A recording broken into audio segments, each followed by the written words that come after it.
अनंत कोटी ब्रह्मांड नायक महाराजाधिराज योगीराज परब्रह्म सच्चिदानंद भक्त प्रतिपालक शेगाव निवासी समर्थ सद्गुरू श्री गजानन महाराज की जय. नमस्कार. जय गजानन. तुमच्या सगळ्यांचं आपल्या चॅनलमध्ये खूप खूप स्वागत आहे. श्री गजानन महाराजांची कृपा आपल्यावरती झाली आहे.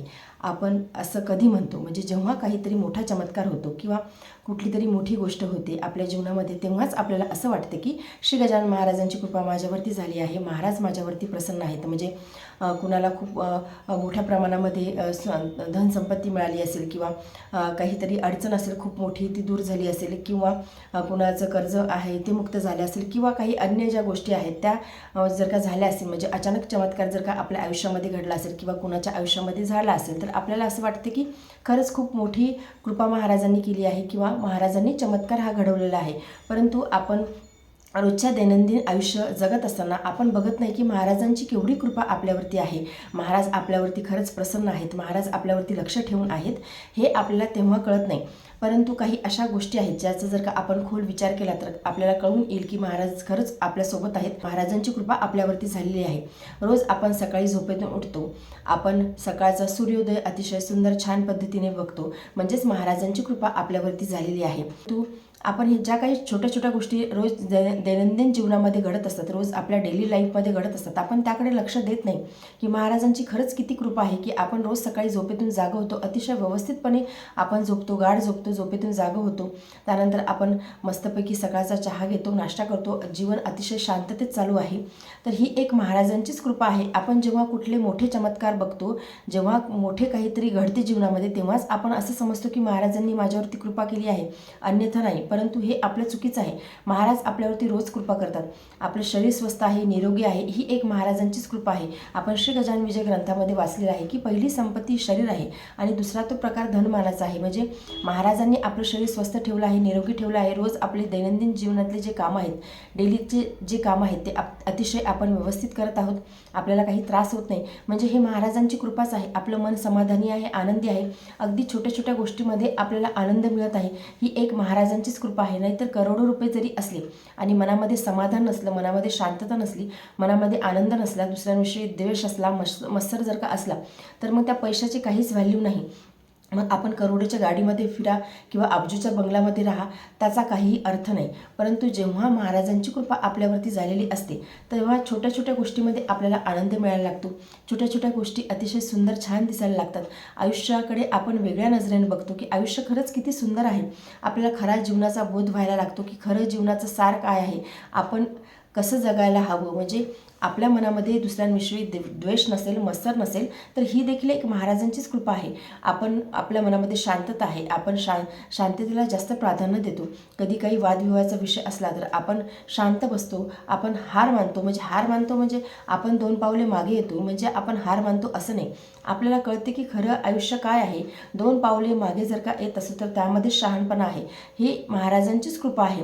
भलेही मग मोठ्या मोठ्या गोष्टी जर का आपल्याला असं वाटत असेल की महाराज पूर्ण करत नसेल, परंतु प्रत्येकाच्या प्रारब्धानुसार गोष्टी घडत असतात. प्रत्येकाच्या प्रारब्ध कर्मानुसार आपल्या आयुष्यामध्ये जे काही आहे ते घडत असतात.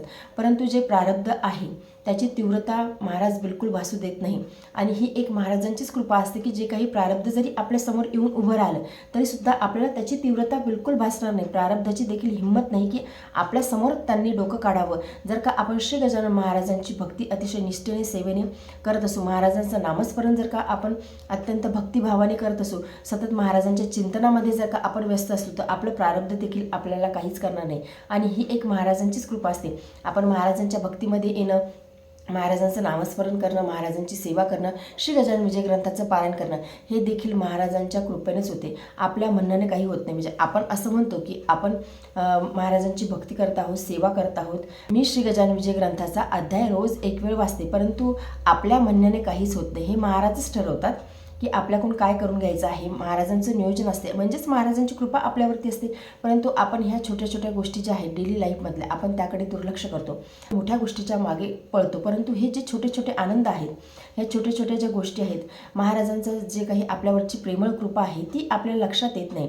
जेव्हा आपण लाईफकडे अतिशय सखोल याने बघतो, म्हणजे अतिशय छोट्या छोट्या गोष्टीमध्ये आपण बघतो की ह्या गोष्टी कशा घडल्या. म्हणजे अचानक कधीतरी कोणीतरी येईल आणि आपल्याला काहीतरी अशी गोष्ट सांगून जाईल की त्यामुळे आपल्या लाईफमध्ये जो महिन्यापासून किंवा वर्षांपासून जो प्रॉब्लेम तसाच पेंडिंग होता तो चुटकी सरसा सुटून जातो. म्हणजे महाराजांचीच कृपा आपल्यावरती होते. किंवा दैनंदिन लाईफमध्ये देखील छोट्या छोट्या गोष्टीचे रोजच आपल्याला प्रश्न पडत असतात. छोट्या छोट्या गोष्टी आपण कशा करायच्या आहेत, कशा टॅकल करायच्या आहेत, प्रॉब्लेम रोजच आपल्यासमोर येऊन डोकेवरती काढत असतात. परंतु यामध्ये देखील आपल्याला पटकन उत्तर मिळत असेल, आपल्याला समाधान मिळत असेल, आपण त्या प्रॉब्लेममधून बाहेर पडत असू, तर मग ही महाराजांचीच कृपा असते.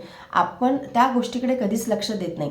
आपण रोज विचार करायला हवा की आज माझ्या लाईफमध्ये काय काय गोष्टी घडल्या आहेत, म्हणजे कसं कसं आज माझ्या जो दिवस आहे तो गेला आहे, आणि कोणत्या कोणत्या पॉझिटिव्ह गोष्टी माझ्या लाईफमध्ये घडल्या आहेत. ज्या कोणत्या तुमच्या लाईफमध्ये पॉझिटिव्ह गोष्टी घडल्या असतील ना, त्या फक्त महाराजांच्याच कृपेने झाल्या असतील, बाकी कशानेच नाही.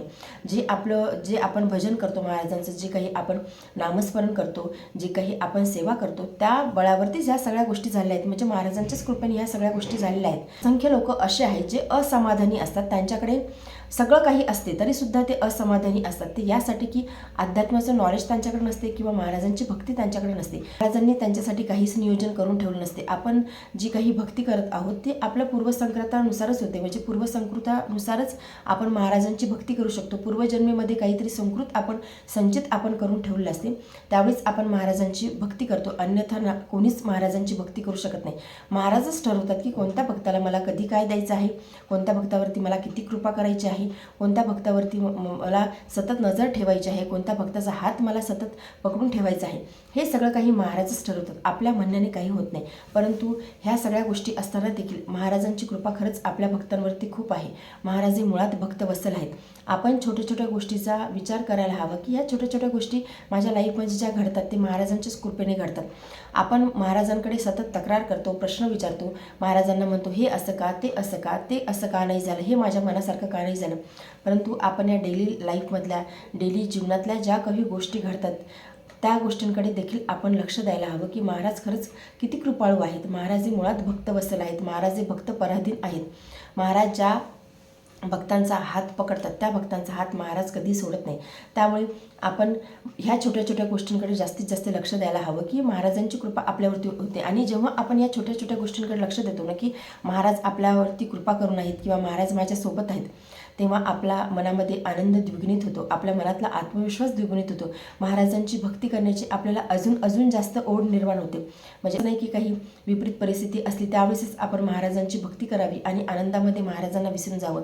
आनंदामध्ये महाराजांना जास्तीत जास्त आठवावं की महाराज हे सगळं काही तुमच्यामुळेच आहे, हे सगळं काही तुम्हीच दिलेलं आहे. महाराजांच्याबद्दल कृतज्ञता व्यक्त करावी. महाराज आपल्यावरती परिस्थिती आणून बघतात. महाराज कुठलीही असो, म्हणजे ती विपरीत परिस्थिती असो किंवा सुखद परिस्थिती असो, ती महाराज आपल्याला देऊन बघतात. आणि त्यावेळी महाराज बघतात की हा भक्त किती लायक आहे, म्हणजे या परिस्थितीमध्ये हा किती विचलनता याच्यामध्ये आहे, की हा विचलित होतो का, किंवा माझ्यावर रोष करतो का, किंवा माझी भक्ती करण्याची सोडतो का, हे सगळं काही महाराज आपली परीक्षा घेत असतात. त्यामुळे ज्या काही परिस्थिती आपल्या लाईफमध्ये येत असतात ते महाराज देत असतात. एवढंच लक्षात ठेवायचं आहे की सुखाची परिस्थिती असो, दुःखाची परिस्थिती असो, कसलीही परिस्थिती असो, महाराजांच्या चरणाची सेवा कधी सोडायची नाही. महाराजांची भक्ती आपल्याला करणं कधी सोडायची नाही. लाईफमधल्या ज्या छोटे छोटे आनंद आहेत, ज्या छोट्या छोट्या गोष्टींमध्ये महाराजांनी कृपा केली आहे, ती जी कृपा आहे ती डोळस बुद्धीने आपल्याला बघण्याचा प्रयत्न करायचा आहे. आणि जेव्हा आपण अशा कृपा महाराजांच्या डोळस बुद्धीने बघू तेव्हा आपल्या मनामध्ये अतिशय आनंद येईल, आपल्या मनामध्ये समृद्धी येईल, आणि करता हेच वाटेल की महाराज माझ्यासोबत आहेत आणि महाराज खरंच आपल्यासोबत असतात. जेव्हा अशा छोट्या छोट्या कृपा होतात तेव्हा महाराज आपल्यासोबतच असतात, प्रत्येक भक्तांच्या सोबत असतात. महाराजांचा प्रेमळ हात, महाराजांची प्रेमळ साथ आपल्यासोबत असते. त्यामुळे छोट्या गोष्टीतली महाराजांची कृपा आपण नक्कीच बघण्याचा प्रयत्न करायला हवा. तर आजच्या व्हिडिओमध्ये एवढेच. व्हिडिओ जर तुम्हाला आवडला असेल तर व्हिडिओ लाईक करा, चॅनलवरती नवीन असेल तर चॅनलला सबस्क्राईब करा. जय गजानन. धन्यवाद.